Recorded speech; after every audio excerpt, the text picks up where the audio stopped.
ভাই দেখো, আমি ক্যামেরা সেট করিনি, তোমাদেরকে বারবার বলছি যে ডাব্লিউবি কনস্টেবল রেজাল্ট আউট হয়ে গেছে, ঠিক আছে? ডাব্লিউবির যে কনস্টেবলের রেজাল্ট তোমাদের আউট হয়ে গেছে, ঠিক আছে? তোমরা চেক করে নেবে। 12 কাট অফ গেছে, কিছু কাট অফ গেছে 35, কিছু 40, কিছু কিছু ক্যাটাগরিতে 10ও গেছে। সেটা বাকিটা তোমরা ডিপেন্ড করবে, ঠিক আছে? আর তোমাদের রেজাল্ট আউট হয়ে গেছে, আমি টেলিগ্রাম গ্রুপে, হোয়াটসঅ্যাপ গ্রুপে দিয়ে দিয়েছি অলরেডি। ভিডিও ডিসক্রিপশনে তুমি টেলিগ্রাম গ্রুপের লিঙ্ক পেয়ে যাবে। সেখানে তুমি একদম জয়েন হয়ে যাও, তুরন্ত তুমি একদম তোমার নাম, মানে নামটা চেক করো না যে তুমি পাস করেছি কি করনি। অনেক প্রচুর পাস করালছে ভাই, তোমরা দেখে নাও। আর নিজে নিজে রেজাল্ট চেক করে দেখে নাও যে তোমরা পাস করেছো কিনা। ফাটাফাট দেখে নাও জলদি ভাই, রেজাল্ট আউট হয়ে গেছে, ফাটাফাট দেখে নাও জলদি, ঠিক আছে? দেরি না করে টেলিগ্রাম গ্রুপে জয়েন হয়ে যাও। ভিডিও ডিসক্রিপশনে লিঙ্ক পেয়ে যাবে, টেলিগ্রাম গ্রুপের লিঙ্ক। সেখানে চলে যাও, তুরন্ত একদম টেলিগ্রাম গ্রুপে জয়েন হওয়া মাত্র তুমি পেয়ে যাবে। কারণ আমি ভাই গ্রুপে অলরেডি দিয়ে দিয়েছি, টেনশনের কোনো দরকার নেই।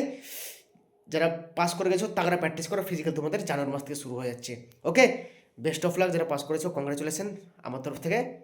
কে কে পাস করেছো অবশ্যই জানাবে। তব তক জয় হিন্দ। এটুকু ছিল ভিডিও, ঠিক আছে? জয় হিন্দ, বন্দে মাতরম।